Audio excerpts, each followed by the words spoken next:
Welcome to Mad About Money. I'm Maddy Alexander-Grout, and this is the show that talks all about money.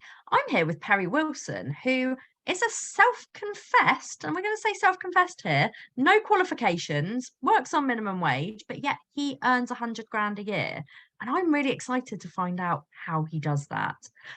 Perry, great to have you here. Thank you, Maddy. Tell me a little bit about you, not your story, just a bit about you to start with. I'm 62 this year. I still work on minimum wage. I'm just a cab driver. As you said in your introduction, I'm nobody special. What I do can be done by anyone. But I was put in a position. I realized I was in a position at age 57 that I was due to retire in 10 years, and that I didn't have any savings plans. I didn't have a retirement plan. I didn't have a plan, full stop.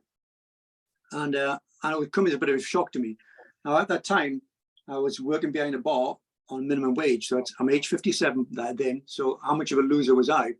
No money in the bank, no money in the bank, and £10,000 of the credit card debt. And I realized that I would have to take some drastic action if I have to have some sort of retirement in 10 years' time. And so I came up with a goal of making £300,000 in 10 years whilst earning only minimum wage. And my thought behind that process was, or why did I come up with 300,000, was that I'd always wanted to be wealthy, and I don't think I was anybody special in that respect. I think we'd all like to be wealthy. But when I sat down for a while and thought, well, what does it mean? How much is wealthy? I thought it would be a number, but the number's different for everyone. If somebody had gone through life having no money at all, and you give them £10,000, they would feel rich. So I thought maybe that wealth wasn't a number, and that it was a feeling. So I thought, okay, what would I have to be doing in order to experience or feel wealthy? Yeah. And actually, for somebody who wanted to be wealthy all his life, it took me a while to come up with it. And I came to the conclusion that if I was sat on a luxury sailing yacht in some Greek lagoon, sipping margaritas as the sun went down, and I had enough money in the bank to fund that lifestyle, that I would feel wealthy. And so I costed it, and I reckon I can get a 50-foot, second-hand 50-foot Beneteau sailing yacht for about £100,000. And I figured that if I had £200,000 cash in the bank, that would be enough to see me through retirement. Rightly or wrongly, that was how I came about the goal. Yeah. So I then needed a plan. So I had a goal, and then I needed a plan, because if all you have is a goal, but you don't have a plan to achieve the goal, then you don't really have a goal at all. What you have is a wish, a dream, a prayer. So you need a plan. So I need a plan. So then I thought, okay, I'm working behind a bar at night time from 5:30 to 12:30. That gives me the daytime to do something else, because I needed more money. I clearly wasn't going to do it whilst earning a basic minimum wage. So I looked at some jobs that I could do to fill that time during the daytime, and I came up with being a cab driver. So what I did was I spoke to some cab company, settled on one cab company, and I then was working from 7 o'clock in the morning till 4:30 in the afternoon as a cab driver. And then I went to the pub at 5:30, and I worked till midnight on the pub. And so I got 2 full-time jobs at this stage. And I did that for about 3 months. And then I realized that making money as a cab driver was much easier, because if for no other reason, you just sat down all the time talking to people.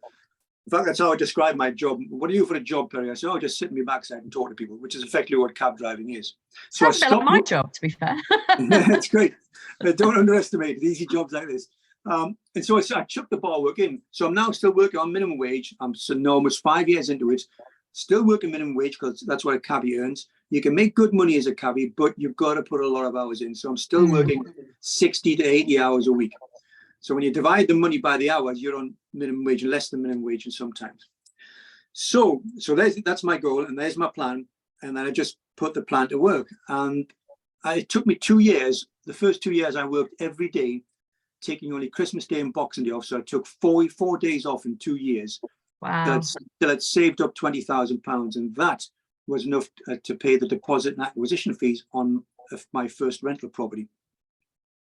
So I bought the rental property.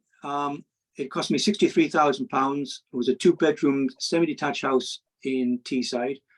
The mortgage was $47,250, come out at £87 a month. It's gone up since because of interest rates rises. And the rent was $550. Management fees were £50. So I was coming out with a neck end of £400. So Yeah. from my cabbing work, I was saving about £1,300 a month, because I'm working 2 full-time jobs effectively, although it's just one job, it's 60 to 80 hours. So I was saving £1,300. Now I had an extra £400 from my first rental property. So now I'm saving £1,700 a month to go into the 3rd year. So now it's not going to take me too much longer to get to the second property. I got my second property, which added another £400. And then after 3 years, just over 3 years, I bought my third property. So that means I was making, let's say with 3 rental properties, let's call them £400 each, £1,200 from there, £1,300 a month from cabbing, £2,500 a month. Now at that stage, I'm thinking, wait a minute, my £300,000 original target is going to be smashed. I'm going to do this easy. I've vastly underestimated. And then I reckon I could make £1 million in the same 10 years. So my goal changed, but the plan remained the same. It's just the plan for making £300,000 was a much better plan. It will still work and make £1 million. So I'm still working 60 hours a week. If you fast forward to today, this is nearly 5 years, about 4.5 years into the project. By the end of this year, I will have bought 2 more properties. These will be serviced accommodation properties, not buy-to-lets. Struggling to get the buy-to-lets to work now because of raises in interest rate. Yeah. But with the serviced accommodation, will rent out for about just over £3,000 a month. I've had a mortgage offer this morning on my first one. I'll have enough money saved to buy the second one by the end of the year. And at that point, my rent from the 2 serviced accommodation properties and 3 buy-to-let properties will be about 100. I think it's going to be about £96,000. But let's not argue about it. Let's call it 100 grand. So in 5 years, I've gone from working only minimum wage. My unearned income from the 5 properties will be about £100,000. That's amazing. Now, it's hard, believe it or not. It's easy to say, it's easy to explain, but it's hard to execute. It's one of the reasons that people don't become wealthy, and it's one of the reasons that I use, one of the excuses. But it's more of an excuse than a reason. There are 3 reasons that or excuses that people don't become wealthy, and the first one is it's hard work. Whenever you see someone wealthy, don't think for a minute, not a moment, did it come easy to them. They would have to have done something quite remarkable to become wealthy. Yeah. It's hard work. And when you're working very hard, you have to sacrifice the previous life. So the life you have right now, if you want to be wealthy, the life you have right now isn't providing that. So to get the life you want, you have to change the life you have right now. Yeah. So pretty much everything has to change. So you'll be seeing less of your family. You'll be seeing less of your friends. You won't be going out drinking on weekends. You won't be going on holiday. You won't be buying nice clothes. In truth, though, if you're working over 60 hours a week, you don't have time for any of this stuff anyway. So the other reason is sacrifice. You'll have to change your entire life, what you're doing right now. And people don't like change because we're herd animals and we don't like to move outside the herd and be seen to be different because there's lions, tigers, and bears outside the herd. So people feel more comfortable just staying where they are and doing what they're doing.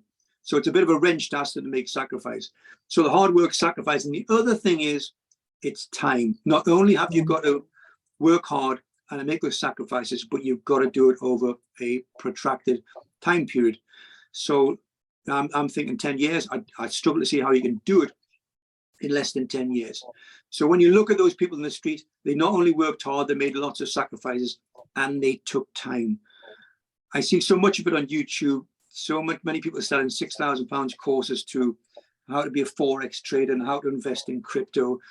And these are all ways of trying to make a fast buck. Nothing comes easy. Nothing comes without sacrifice, and everything takes time. If somebody tells you that it can be done in a short amount of time, that's a gamble, because that's what people at casinos do. Yeah. People go to casinos to get money for doing nothing for it. And there's a downside of going to casinos, and that most people other than the house lose their money. And it'll be the same with you if you're paying money to go on crypto courses and Forex trading courses. There's no fast way of doing this. It takes time, Maddy. It really, really does. And so what I did was I recorded every step of the way on my YouTube channel, just so that people couldn't say I was a liar, because you can go back there and see videos I was making 3-4 years ago. And I had more hair back then, and it wasn't as grey as it is. And the video content's terrible, and the message isn't so good either. But you know, I was learning and just telling you that as it was. So and there's a document. It's a kind of a documentary, so that if anybody wants to do it and anybody wants to copy me, they can do that. But it is hard, believe me. Yeah. So does your income just come from the taxi stuff and the bar stuff, or have you got other side hustles that you're working on? I am right now currently it's just purely from cabbing. We did go in for a business partner of mine took on a franchise. There are only 3 ways to make money, and I know this because I've been down the Times Rich list, on top 100 richest people in the UK, top 100. And I've been down the Forbes 500 list in America, and there are only 3 ways to make big money. One of them is own a business. All the richest people own businesses. You know, the unicorns, Elon Musk, Jeff Bezos, and all of them. The other way is stocks and shares. And the second way, the third way rather, is property. So there's only 3 ways to do it. So I thought, well, I'm buying property. That's great. I've got a normal job as a cab driver. I was also dripping £100 a month in my Vanguard stocks and shares ISA. So I had some stocks and shares. And so perhaps to complete the Trinity, I should get a business run alongside. Even though I was working 60 to 80 hours a week, I thought I'd take another business and do something else at weekends or evening times, whatever. And I did that, took that on with a friend. I can't say too much about that because I'm under legal restrictions because we left the franchise. Not for any sinister reasons. My best friend, who I went to the business to help me out with this for, he had a heart attack and a nervous breakdown. So then it all fell on my shoulders to run it. And given I was working 60, 80 hours as a cab driver, I couldn't take it on. So we left the franchise, and there was some legal wrangling and some money had to change hands there to sort that out. So it got a bit messy in the end, but it was a great shame because I actually enjoyed the franchise. So to answer your question directly, all my earned income comes from cabbing right now. Okay. And how easy is it to be a cab driver? It is the easiest job in the world. Let me tell you, Maddy, I've had some. I don't want anybody to feel sorry for me because I'm just earning minimum wage. I've had some stellar jobs in the past. Yeah. My first 12 years of my life was spent in the Royal Navy. I loved the Navy. Left as a petty officer surveyor. I spent then 7 years in politics. I dined at 10 and 11 Downing Street. Loved both those jobs. And then I've been CEO of a foreign property sales company. I've been the sales director of a property franchise. And so I've also, by the way, they are like, you know, when you write your CV and you put all the peaks on your CV, but you leave all the troughs off. Oh, yeah. They're the peaks. But I have had some troughs, believe me. So I don't mind sharing them with you. See, in order to feed my family, I have resorted to singing in bars and restaurants. I've sold hooky clothes from a market stall, and I've been a car park attendant. Okay. So I don't mind sharing them with you because, you know, as in like the people who give the tickets. Yeah. Ooh, we don't like that. Well, not me. I worked at the airport, so I was like, you know, helping people up the barriers, go up and down. Oh, okay. So I don't mind sharing that with you because, you know, your route to success is not linear. It won't go in a straight line. It'll be up and down and up and down. Absolutely. So it has some peaks and troughs. So you have to expect the troughs.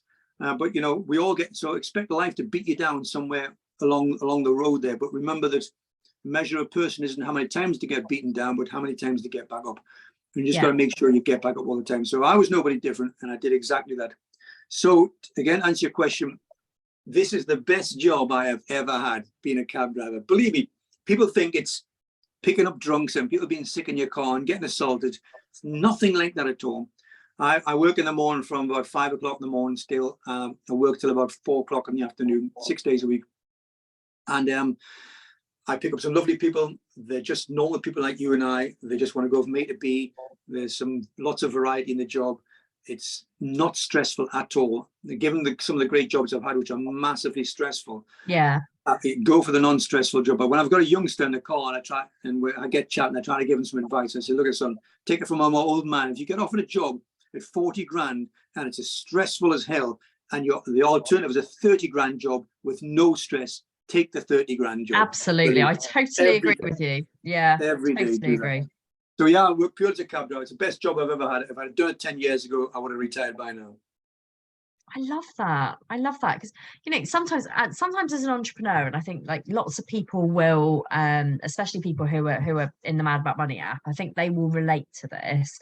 Yeah. That on your bad days, when you consider getting a job and you think, oh, I'm going to go and jack it all in, I've got that thing in my mind which says to me, don't jack it all in because you're doing really well. Just because you're not making the money doesn't mean you're not doing well. So Yeah. in my mind, I think if I ever need to top up my money, I'll go and work in Tesco's or Sainsbury's, Absolutely. or go and be a Amazon delivery driver or something like But that. it's extremely, that Stressful. attitude is extremely important, Maddy. There are so many people who see their jobs as part of their character, who would not stoop to working in Tesco's or be a cab driver I or don't, do you know what? I working. don't see it. Yeah, I don't see it as stooping in any way. So I worked in Iceland for Yeah, years and it was one of the most fun jobs I've ever had. yeah, And it was sociable, it was nice. I enjoyed talking to people. Like it was actually quite good exercise because of like stacking shelves and stuff like that. yeah, Um, and actually, if you're doing something in entrepreneurship where you are taking risks and you are going in and doing those jobs where you're not guaranteed to make money, but it's quite a good journey for you to make money. yeah. I don't see anything wrong with that, and I think it's a really good job to have, and there are loads of great perks of working in supermarkets. I think it's, Absolutely. yeah. But so many people make their job part of their character. They wouldn't do something as you and I are doing because they will worry about, well, what would people see if they saw me doing this job? They think I was down on my uppers. But the people have to remember that your job is not who you are. Your job is just a means of generating income.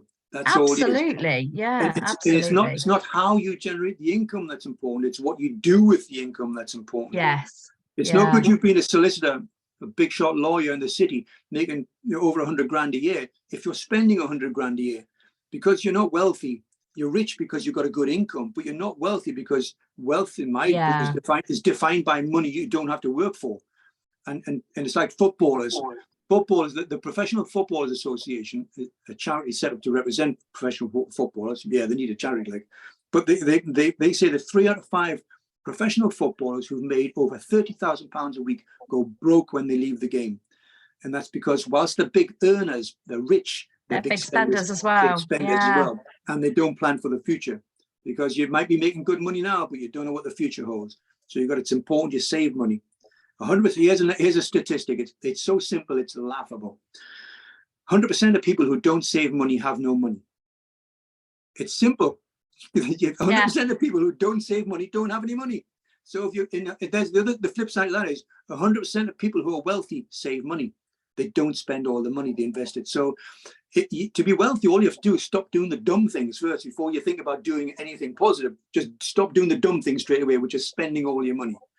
Yeah. If you're going to be wealthy, you've got to start saving money. Don't spend all your money. And when you start saving it, knowing this from somebody who's been like stony broke, completely on my ass, like £40,000 in debt, all I started doing was paying the money that I was earning into my debts to pay them off rather than buying things. And I swapped all of my spending habits for, cheaper alternatives. So I would go yellow sticker shopping. I would go to the charity shop if I needed new clothes or if I needed stuff for the kids. And when I became debt free, the money that I was spending on paying off the debts, I started to invest a bit instead. So, a bit of stocks and shares. I invested in some small businesses. I have a savings account now. I also have money everywhere. So, I mean, this is my latest penny saving. Right. Like I'm just all over, like putting money into different tiny little pot pension, and making sure that you're planning for things like life insurance as well. People don't really think about life insurance, but although it doesn't really affect you, it will affect your family. So it's a really good thing to think about. And there's security there, not just in the life insurance, but the fact that you've got money deposited in different places. If something should go wrong, there's always something to fall back on. If you have nothing, then a financial tragedy such as, I don't know, you need a new car, you're screwed. Absolutely screwed. Yeah, Absolutely. And how? Not through mine. No, and that would have Yeah. been me 5 years ago, by the way. So I'm not preaching here. I'm just saying, yeah, that's what I did. I did that for 57 years. So I know exactly what that's like. I was that person. Yeah. So I'm not wagging my finger here because I was like that. But you did the right thing. What you did was you had to change your behavior, because your Yes. behavior was delivering the lifestyle you had. If you want a different lifestyle, if you're driving down the street and you see a Lamborghini pass you, that guy or woman is doing something very different to you. And what you should make it your business to find out what it is they are doing in order to get that, because they're doing for something very different. And if you change your behavior to mirror theirs, then you too will have the Lamborghini. Absolutely. And one of the things that I think is a bit of a common misconception is that if you've got debts, you can't save. And I know, obviously, cost of living is horrible, and a lot of people are struggling to actually make any ends meet whatsoever. People are struggling to pay their bills. People on benefits don't get enough to cover. The benefits payments are so low that they don't actually cover what people need to spend out at the moment. What would you recommend to those kind of people who can't, they literally can't do anything because the government has fucked them so badly, to put it bluntly? It's extremely difficult to do it on benefits. There's two great opportunities to become wealthy. If you're normal, like you and I, I've got no skills, no qualifications. I don't have a degree in engineering and law, so I've got to be able to work. The way I can beat most people who are cleverer than I am is I can work the face off them. I'll work 80 hours a week, just switch the machine on and I'm away 80 hours a week. It doesn't bother me. There's two great opportunities to become wealthy. One is before you have children, and the next time is when they're 16 or 18 and they're making their own money. It's after. I'm screwed then.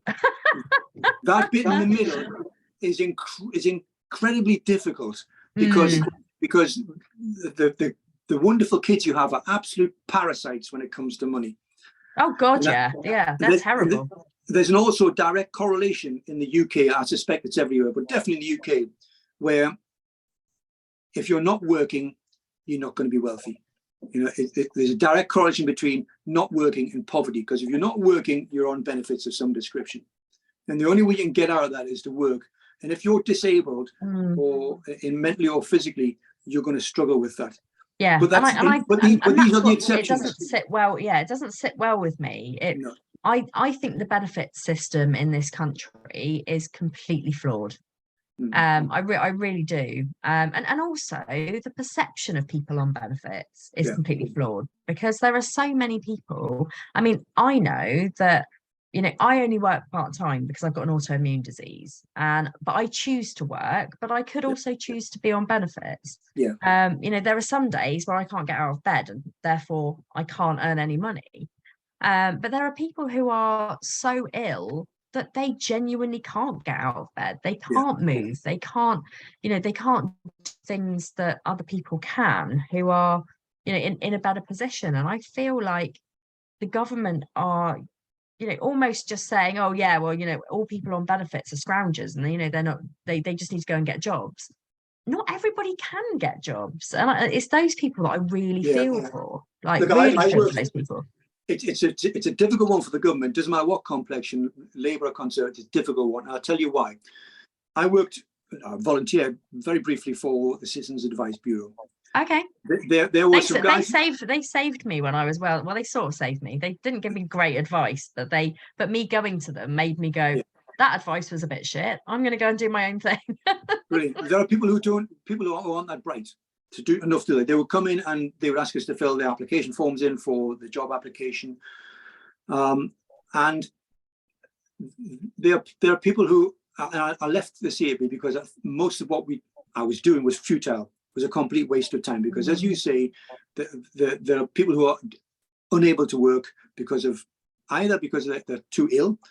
There is, I'll put a number on this, or they have an IQ less than 83. If you have an IQ less than 83, it's very difficult to train you to do anything useful. They're what we used to call thick. Doesn't happen anymore. We have different names for them, but it's not their fault. It's genetic. And the Americans done some massive amounts of, the American military in particular, do massive amounts of research into IQ, and it's illegal in the UK, in the US, to be recruited in the armed forces if you're an IQ less than 83, because they've learned from the experience that you can't be trained to do anything useful. And the Americans reckon that's 10% of the population. Now, we like to think that we are very different from the Americans, but the likelihood is, because we're humans, it's probably the same 10% here. And there are a group of people who will always be in the benefit system. And it doesn't matter how many restart programs you put them on, how many job interviews they go to. As soon as they sit in front of an employer, they'll go, oh, next, you're not getting in. And I used to lie in bed at night time thinking, how do we help these people? How do we make their lives better? They would never have a passport. They've never left the country. They would never have enough money to leave the country. Why would they need a passport? The good thing is they didn't have any ambition because they weren't so bright, but I wanted to make their lives better. How do I do that? And you think, well, why don't we just increase the benefits and give them more money? Why don't we put them on an airplane? Maybe it would stimulate them, incentivize them to do something more. If we put them on a plane, took them to Spain and went, voila. Well, you wouldn't say voila because that's French, but you know, this is what happens beyond Gateshead, which is where you've lived all your life. And you can get this if you do this. The problem with both of those, giving them more money and take them somewhere, is that you have to justify to the taxpayer, a taxpayer who is like you, is working and might have children and can't go on holiday because they're feeding their kids and they're doing why you're giving money to somebody who isn't working to increase their lifestyle. And that's I really difficult political sell. It's a difficult political, and nobody will vote for that. No, I hear all the time the cab driver, and that's the political reality. Is how do you fix the problem? We want to help these people, but how do you do so in a way that it doesn't piss off the vast majority of people? Because in politics, that's what you're trying to do. All you need to do in politics is please 51% of the people. The other 49% go to hell, because once you've got 51%, you're in power. I mean, I always thought that it would be really good that. I mean, obviously, it would cost taxpayers millions and millions of pounds, and I guess that is what benefits is. But I think the problem with the benefit system today is that there are, I don't think, enough programs to kind of help people into work. I mean, I've seen so much recently about ex-offenders being helped back into work. But what about those people who generally don't have the skills? You know, no matter what your intelligence level or your IQ level, you could still train in something. Like you could train to be, I don't know, a bricklayer or whatever. I mean, I don't know, bricklayers. Maybe I'm just trying to find an example, but I don't think people's intelligence levels should directly link to their finances. I don't believe that it should. You have to be able to do something productive to generate income. You have to have something that an employer is willing to pay for. And if you have nothing that employer wants, then sadly you become almost worthless. And that's the people, they will be in the benefit system forever.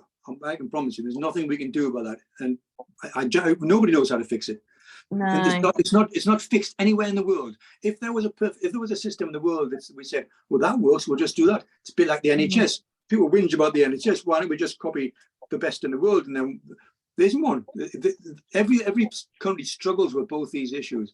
I mean, we're so lucky to have the NHS. I mean, if we didn't have the NHS, I think, you know, I wouldn't be here. My children possibly wouldn't be here either. It's really scary how much people slate the NHS. Yes, there's waiting times. Yes, there's, you know, it takes a while to get an appointment sometimes. But if we didn't have that, what would be the alternative? Expensive fees like America does. No one really wants that. Well, it's people's expectations from the NHS. The NHS wasn't set up to deal with today's problems. And no. It was set up to help people who just come back from the war and needed help with what is called shell shock by then, and they'd lost limbs, and the eating wasn't so good. There wasn't so much food. The nutrition was bad, and it was to help those sort of people. But now everybody expects everything to be cured straight away. No waiting lists. I want it now, and I'm not paying for it. And the expectations just. I mean, the thing is, we do pay for it through taxes, and I think that's why people feel they. 335 million a day we spend on the NHS. Yeah, and it still doesn't work satisfactory enough for some people. I think it would work better if NHS staff were paid more. You know, I'm in that camp where I think that they do an absolutely wonderful job and they don't get paid nearly enough. You know, well, my wife's a nurse. My wife's a nurse, and she would disagree with you. It's a bit like saying, really, if we paid footballers more, they'd play better football. No, they won't, because they're human. I don't think not every footballers should be. nurse and a doctor is an angel. No, I don't think that footballers should be paid nearly enough as nearly as much as what they're paid for. You know, It's the same honestly, argument. don't even get me started on that. If we pay them more, they'd work better. That doesn't work to any human. It doesn't work. No correlation between money and work and how hard you work. Well, sadly, I don't know. I think there is. I think I definitely work harder if I'm paid more. But to be honest, I think that the majority of the NHS staff are working as hard as they can, and that's the point. If you pay them more, then maybe they'll actually be able to take a few days off. They'll be able to recoup their mental health. There's so much to say for. I think I would think it would help with recruitment. That's what the thing I would say. Well, it would, yeah. It would help with recruitment. You don't see many people actually wanting to go and work for the NHS nowadays because it's really bloody hard. Yeah. I mean, and this is the thing. So you're and another thing I wanted to address on this conversation is the working 80 hours a week thing. A lot of people can earn the money that they want to without having to work 80 hours a week. Is that not massively burning you out? The human body is massively adaptable. If you ask it to work 60 hours a week, it will just adapt to that. It's what becomes normal. It's abnormal. It's definitely abnormal and unusual, but the body is entirely capable of doing it. If you can ask lots of things, and it will just give you that. It just becomes normal to body. So no, I don't think it's as if there was a dichotomy between you can have your health, but you can't work hard. Oh, I disagree with that. I think you can work hard and have your health. I work hard 60 to 80 hours a week, and I still go for a run when I'm finished, and I still eat well. I still get 8 hours sleep. I get 1 day off a week, which I'm allowed to do anything I like. What do you do? What do you do with your time off?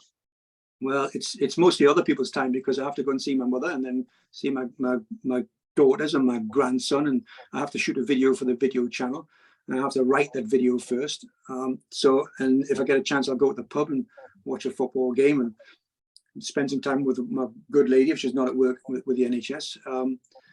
So that's a typical day off for me. It's not much of a day off, but I enjoy not being at work as much as I enjoy being at work. But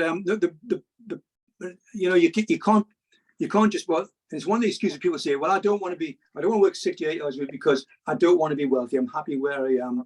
I'd rather have my health. And again, there's no dichotomy. You don't have to be, it's not wealthy or healthy. You can be wealthy and healthy. I have this argument about work-life balance all the time. People say, yes, it's all about work-life balance, is it? And I said, no, it's not. It's not. Work-life balance is for average people. It's a balance. It's average. If you want something, it might not be being wealthy. It might be if you want to lose weight.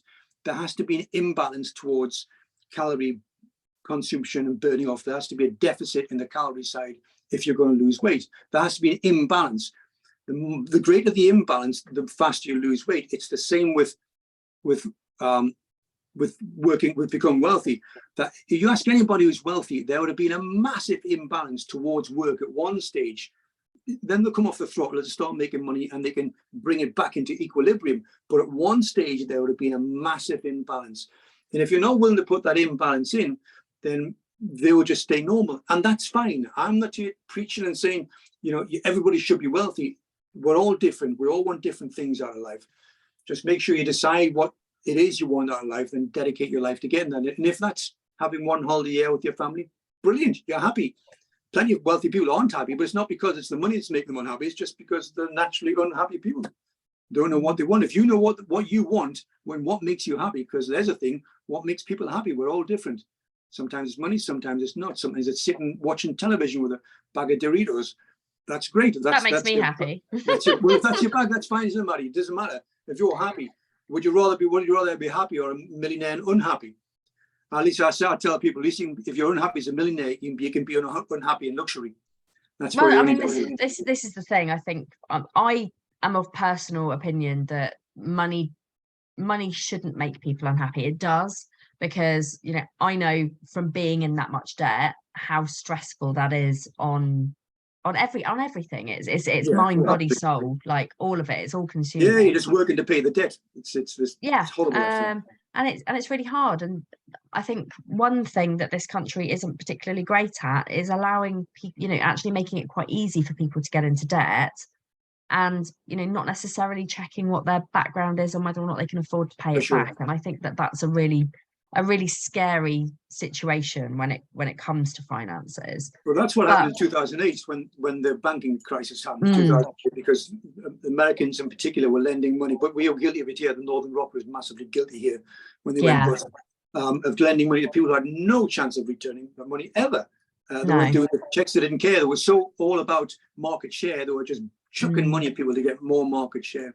I'll tell you what I do with my debt, by the way. This might help your listeners. I said at the beginning, I had £10,000 of the credit card debt.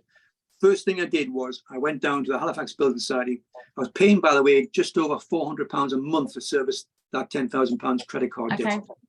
okay, I went to Halifax and I borrowed another £10,000, and I used that to pay off the credit cards. That brought the monthly payments down to 220. So I'd saved almost £200 a month by doing that, which then I could save to put towards saving up and buying a property.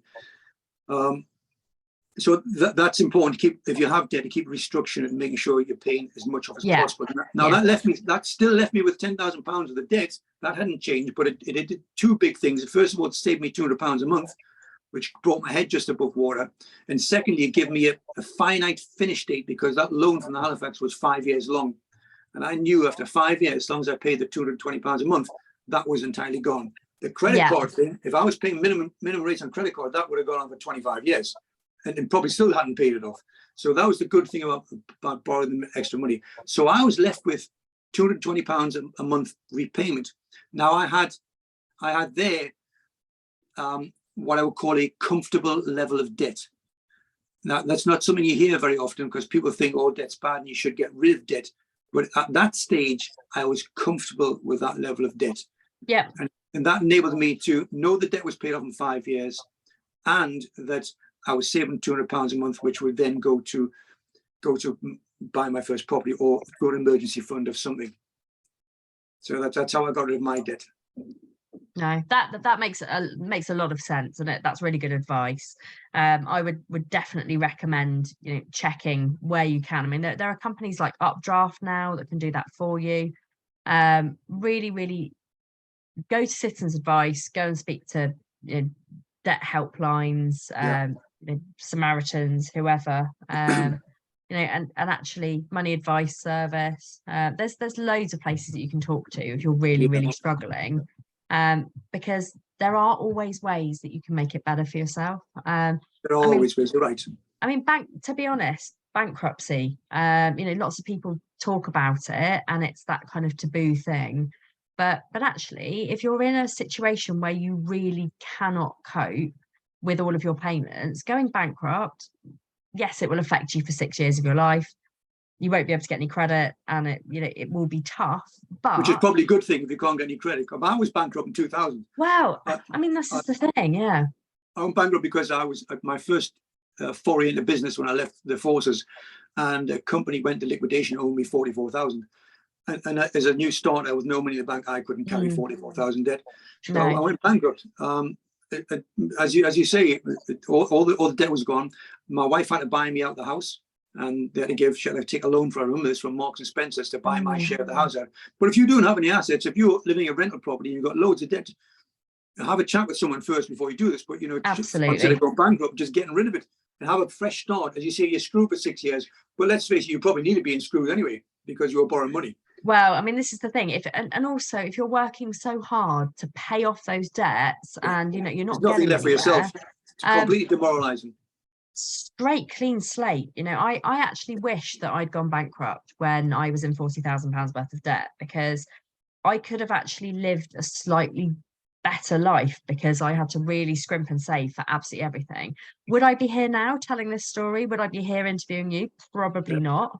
It's been a massive part of my journey, paying off all of those debts, and I wouldn't have a story to tell.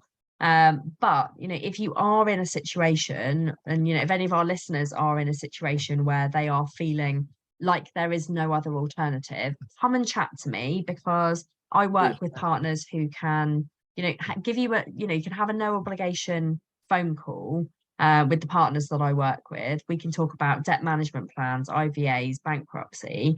They'll give you all of your options. They'll also tell you the impact that it will have on your life, and then you can make an informed decision. These guys are FCA regulated. They are very Yeah. much people who know what they're talking about. Don't talk to me about it. I would just say, I would have done that personally.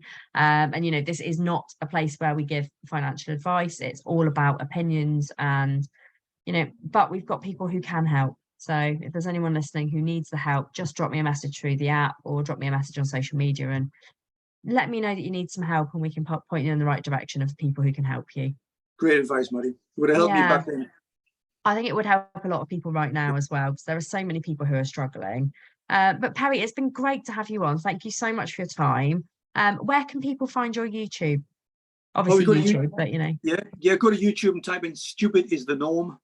I got the name of people always ask where they get "Stupid is the Norm" from. It's because there's a guy in America called Dave Ramsey. I don't know if you know Dave Ramsey. He's a complete zealot about repaying debt and what have you. And he got a phone call. He's got his own TV channel and everything. And he got a phone call over the radio, and this guy says, "Dave, here's my situation." He explains to David what the problem was, and David says, "Well, you know why you did that?" And he says, "No, I don't, Dave." He says, "You did it because you're stupid." He said, "But don't worry about that." He said, "When it comes to finance, everybody's stupid. In fact, when it comes to personal finance, stupid is the norm." And I thought, yeah, I was stupid. I was stupid for 57 years. Oh, I was stupid for a long time. I was one of them. Yeah, but I think I had, no, not necessarily an excuse, but I didn't surround myself with or arm myself with the financial information that I needed. And it's not necessarily stupid if you don't know something. It's just the fact that you don't know it. So I think, this is the whole reason why I created the Mad About Money app, was to help to educate people, but also to help to support people, because if you are feeling like you're, at the lowest point and you don't know where to turn, having a community and a support network around you who are going through the same thing or have been through the same thing and have come out the other side is super important, I think. And I know that I probably would have paid my debts off a lot faster had I had some people I could have talked about it with that weren't, citizens' advice, because they're great for some things, but other things, I think you don't get that life experience that you do when you're speaking to actually real people who have been there, done that. So I think it's important to know, because I remember being particularly crushed and crying by myself in the car and everything, because you feel so alone. So it's nice to know that other people out there experience what you're experiencing. So you're not alone. It's not abnormal. But more importantly, there are people who experience what you did and got through it and came out the other side and got better. So if you wish to close, I went through that. I was bankrupt, but that was 2000. So now 23 years later, I'm making unearned income of £100,000. So it is possible to turn that round. But you have to talk to the right people, get your mind right, and change some of the habits you've developed over the years, and you too can do that. Brilliant. Thank you so much, Perry. Thank you, Maddy. So for anybody who is listening on Spotify or Apple Music or any other platform, you're in the wrong place. You need to be listening to this in the Mad About Money app. Head to the app stores, download Mad About Money for free. It's a financial education platform with a social community where people can help you with your money. I'm Maddy Alexander-Grout. This has been Mad About Money, and we will see you next time.